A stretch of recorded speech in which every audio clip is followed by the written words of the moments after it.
आशियाना उत्सव पॉडकास्ट में आपका स्वागत है।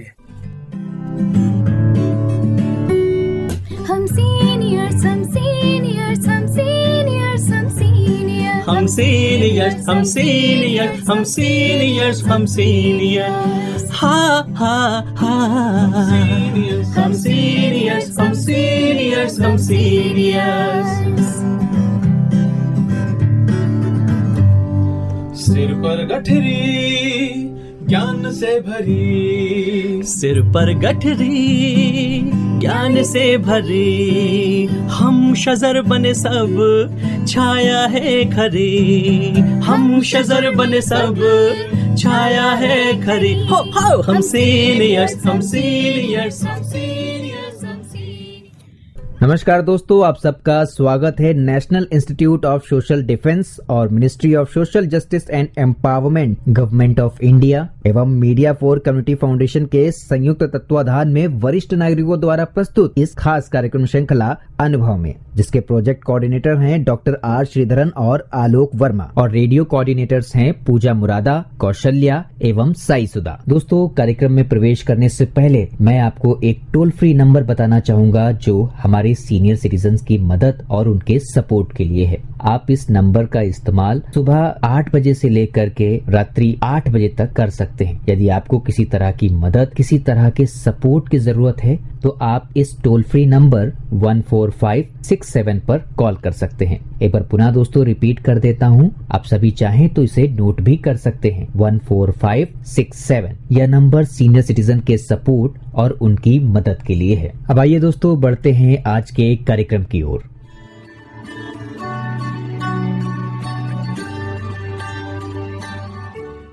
नमस्कार दोस्तों, मेरा नाम है अमिता शॉ और मैं आशियाना उत्सव भिवाड़ी से बोल रही हूँ। हमारे श्रोताओं के लिए हम बहुत कोशिश करते हैं अलग अलग तरह के अलग अलग थीम्स पे इंफॉर्मेशन देते हुए, गानों के ज़रिए बहुत तरह के कार्यक्रम, अनेक कार्यक्रम बनाते हैं। और कौन बनाता है ये कार्यक्रम हमारे लिए? हमारे वरिष्ठ नागरिक, हमारे सीनियर सिटीजन्स। ये अनुभव जो इन्होंने सारी उम्र बटोरा है, ये आप तक बांटना चाहते हैं श्रोताओं। तो हर कार्यक्रम में बहुत मेहनत जाती है, तो आप लोग सब इसको ध्यान से सुने और इसका आनंद लें। आज हमारे साथ हैं वंदना अग्रवाल जी। वंदना जी नमस्कार। नमस्कार। और आज आप हमारे श्रोताओं को बड़ी इंटरेस्टिंग बात बताने वाली हैं, जो जैसे आपने मुझे बताया, कभी ज़्यादा मुझे नहीं लगता श्रोताओं ने इसके बारे में सुना होगा। ये दिलचस्प थीम है।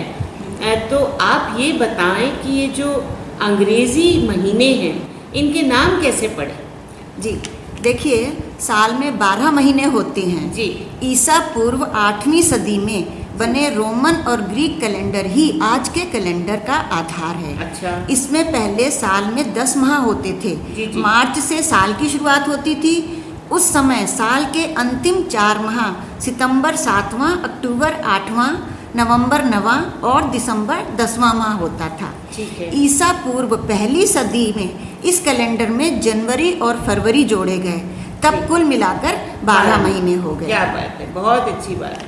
अब ये बताएं कि कैसे पड़े ये नाम, मतलब जनवरी फरवरी कैसे पड़ गए? जी, जनवरी महीने का नाम दरवाजों और गेट के यूनानी देवता जेनस के नाम पर पड़ा है, जो बाद में जनवरी बना।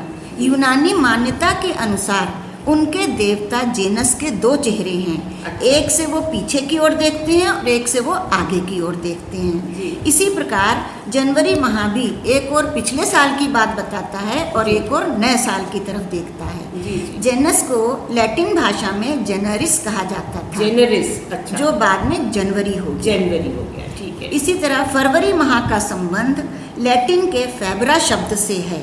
फेब्रा से तात्पर्य है शुद्धि की दावत। पहले इस माह में 15 तिथि को लोग शुद्धि की दावत दिया करते थे। एक और मान्यता है, कुछ लोग फरवरी नाम का संबंध रोम की एक देवी फेब्रेरिया से मानते हैं, जो संतानोत्पत्ति की देवी मानी जाती हैं। इसलिए आज भी कई महिलाएं इस माह इस देवी की पूजा करती हैं। अच्छा। जिससे वे प्रसन्न होकर उन्हें संतान होने का आशीर्वाद दें। एक मान्यता और है, कि फरवरी माह का नाम फेब्रालिया नाम की उस समय अवधि अब समय का अंतराल के नाम पर पड़ा जिस समय अपने पापों के प्रायश्चित के लिए पुराने जमाने में लोग देवताओं को चढ़ावा देते थे। क्या बात है, कितनी इंटरेस्टिंग बात आपने बताई। मुझे नहीं लगता, मुझे भी इसका बिल्कुल ज्ञान नहीं था। Thank you very much. पर आपने तो बहुत खूब हमें ये बताया। अब हम आते हैं मार्च व अप्रैल के नाम कैसे पड़े। जी, मार्च का नाम रोमन युद्ध के देवता मार्स के नाम पर पड़ा। रोमन वर्ष का प्रारंभ मार्च माह से ही होता था। सर्दियां समाप्त होते ही लोग दुश्मन पर आक्रमण करने के लिए मार्च पास करते थे, इसलिए इस माह का नाम मार्च पड़ा। हाँ। अब अप्रैल की बात करते हैं। अप्रैल माह की उत्पत्ति लैटिन शब्द एस्पेरायर से हुई है। इसका तात्पर्य है खुलना। रोम में इस महीने बसंत का आगमन होता, अर्थात कलियां खिलकर फूल बनती थी। शुरुआत में इस महीने का नाम अप्रिलिस रखा गया था, बाद में अप्रैल या अप्रैल हो गया। मई, क्या बात, बहुत बढ़िया। जी। और फिर अब आते हैं, अब इसके बाद तो आप फिर हमें मई जून के बारे में जरूर जी। बताएंगे। मई शब्द की उत्पत्ति रोमन देवता मरकरी की माता माइया के नाम से हुई। इसे पौधों के वर्धन की देवी माना जाता था। पौधों का बढ़ना शुरू होता था। जी जी जी। एक और मान्यता के अनुसार मई की उत्पत्ति लैटिन शब्द के मेजोरस से हुई है। अच्छा। जून माह की उत्पत्ति रोम के सबसे बड़े देवता जीएस तथा उनकी पत्नी जूनो के नाम पर हुई है। जी। एक अन्य मान्यता के अनुसार जून माह में अधिकतर लोग शादी करके अपना घर बसाते थे, अतः परिवार के लिए प्रयोग होने वाले लैटिन शब्द जेनस के आधार पर जून शब्द का नामकरण हुआ है। चलिए, आपने आधा साल तो हमारे लिए बता दिया, पर अब हम आते हैं जुलाई और अगस्त। जी, जुलाई शब्द जूलियस सीजर के सम्मान में रखा गया, क्योंकि इसी माह उनका जन्म भी हुआ था और इसी माह उनकी मृत्यु भी हुई थी। अच्छा अच्छा। अगस्त शब्द की उत्पत्ति जूलियस सीजर के भतीजे ऑगस्टस सीजर के नाम पर हुई है। जी। इसी के साथ मैं आपको एक बात और बताना चाहूँगी कि साल के जब प्रत्येक माह के दिन निश्चित किए गए तो पहले को 31, दूसरे को 30, इस प्रकार से 31, 30, 31, 30 माह के नंबर दिए गए, दिनों की संख्या। इस तरह से जब किया तो जुलाई और अगस्त, जुलाई में 31 और अगस्त में 30 दिन आए, लेकिन जूलियस सीजर और ऑगस्टस सीजर निकट संबंधी हैं, इस कारण हमें एक दिन अगस्त में बढ़ाना पड़ा। तो फिर क्या करा गया, जनवरी तो पहला साल होने के कारण उसको छोड़ दिया और ज्योतिषियों ने फरवरी में एक दिन कम करके 29 दिन कर दिए। लेकिन अब कभी कभी फरवरी में 28 दिन होते हैं, तो ज्योतिषियों की गणना के अनुसार साल जो है वो 366 दिन का नहीं होता, वरन 365.33 दिन का होता है। तो फिर वो जुड़ के एक दिन हो जाता है। तो इसीलिए उन्होंने 3 साल तक तो 28 दिन रखे फरवरी में और एक साल में 29 दिन रखे। अच्छा अच्छा।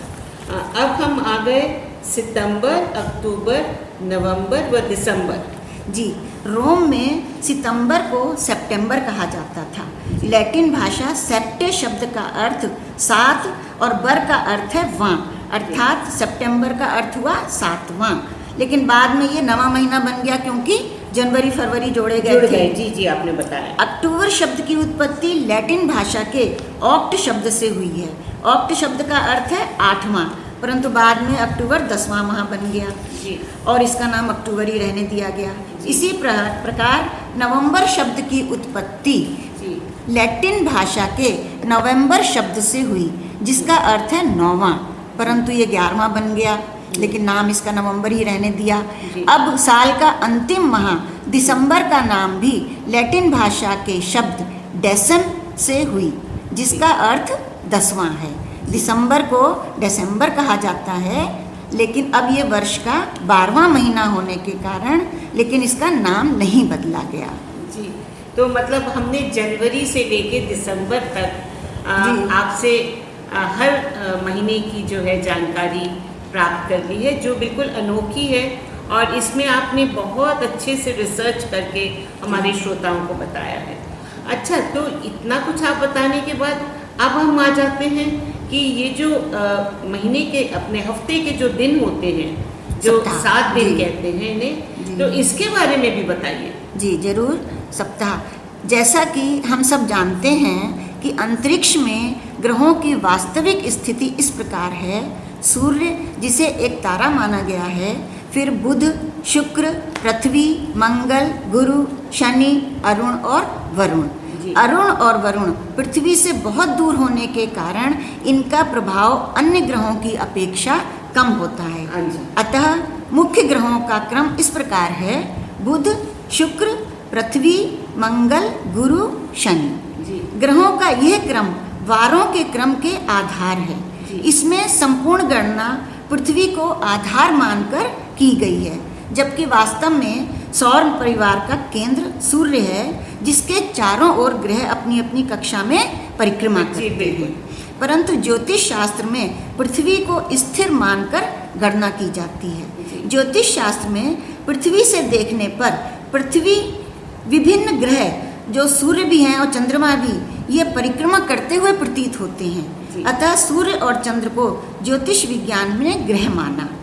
ज्योतिष शास्त्र में शनि, बृहस्पति, मंगल, सूर्य, शुक्र, बुध, चंद्र एक दूसरे से नीचे, ऊपर नीचे की स्थिति में हाँ हैं। जी, सबसे जी। नीचे शनि होता है, जी। जो सबसे दूर है। जी। सबसे ऊपर चंद्र है, जो पृथ्वी के नजदीक पास है। सूर्य एक तारा होने पर भी पृथ्वी पर सबसे ज़्यादा प्रभाव होने के कारण इसे ग्रहों का राजा माना जाता है और इसे केंद्र में माना गया। चंद्रमा का मानव जीवन में बहुत महत्व होने के कारण इसे ज्योतिष शास्त्र में ग्रह का दर्जा दिया गया। वारों के नामकरण और क्रम में अहोरात्र व होरा की मुख्य भूमिका होती है। जी जी जी, उसके बारे में बताएं आप हमें। ये अहोरात्र वारों के क्रम व उनके नामकरण से पहले अहोरात्र और होरा के बारे में मैं आपको बताती हूँ। जी। अहोरात्र सूर्योदय से अगले दिन के सूर्योदय तक के समय को एक वार या वासर या एक अहोरात्र कहा जाता जी। है, जिसमें 24 घंटे होते जी। हैं। पश्चिम में दिन की शुरुआत वो मध्यरात्रि से मानते हैं, लेकिन अपने वैदिक ज्योतिष में दिन की शुरुआत सूर्योदय से। सूर्योदय से। जी जी।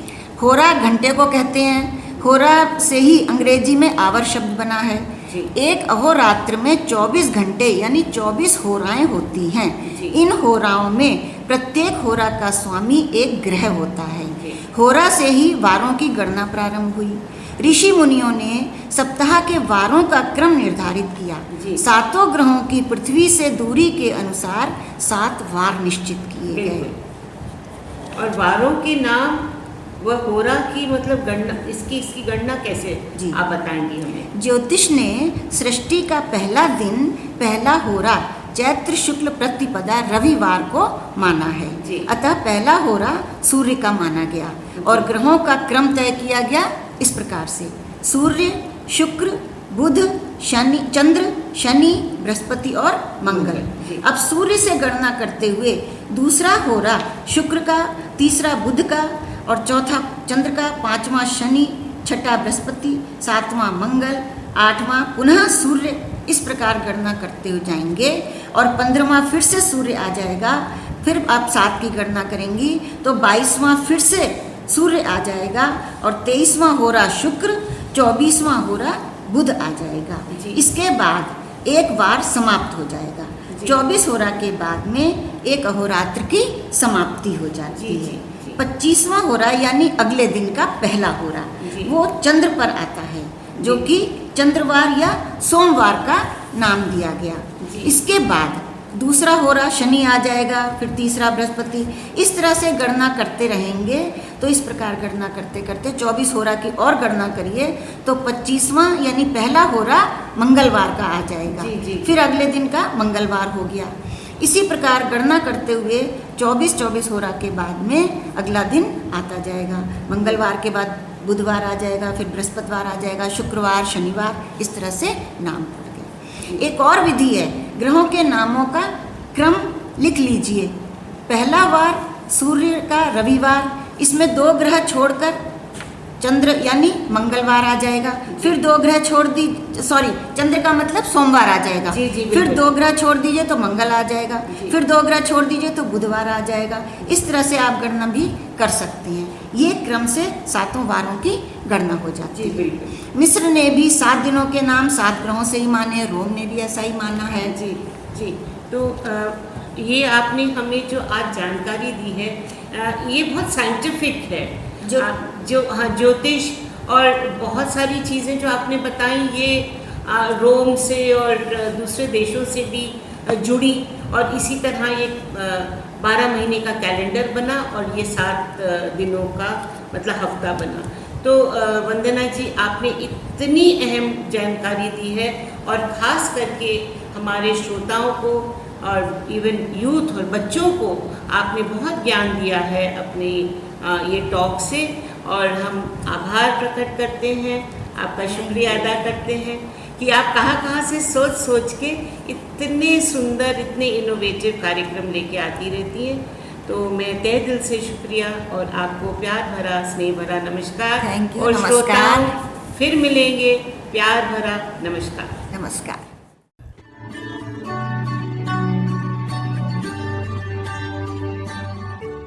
और श्रोताओं, फिलहाल वक्त हो चुका है आप सभी से विदा लेने का, और चलते चलते आप सबको एक बहुत ही खास नंबर हमारे वरिष्ठ नागरिकों की सहायता, उनके सपोर्ट के लिए मैं आपको बताना चाहूंगा दोस्तों। Elder line toll free number है ये, आप चाहें तो इसे नोट कर सकते हैं, 14567। एक बार पुनः सुने दोस्तों, 14567। यह नंबर वरिष्ठ नागरिकों की मदद और उनके सपोर्ट के लिए सुबह 8 बजे से लेकर के रात्रि 8 बजे तक अवेलेबल है। यदि आपको किसी तरह की परेशानी या किसी सपोर्ट की जरूरत है तो आप इस पर कॉल कर सकते हैं। फिलहाल मैं ले रहा हूं इस कार्यक्रम से विदा। नमस्कार।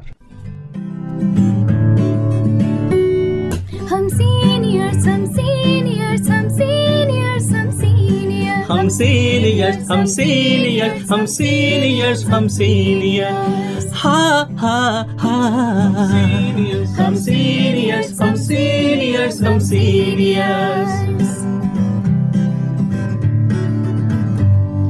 सिर पर गठरी ज्ञान से भरी, सिर पर गठरी ज्ञान से भरी, हम शजर बने सब छाया है खरी, हम शजर बने सब छाया है खरी, हो हम सीनियर्स, हम सीनियर्स, हम सीनियर्स।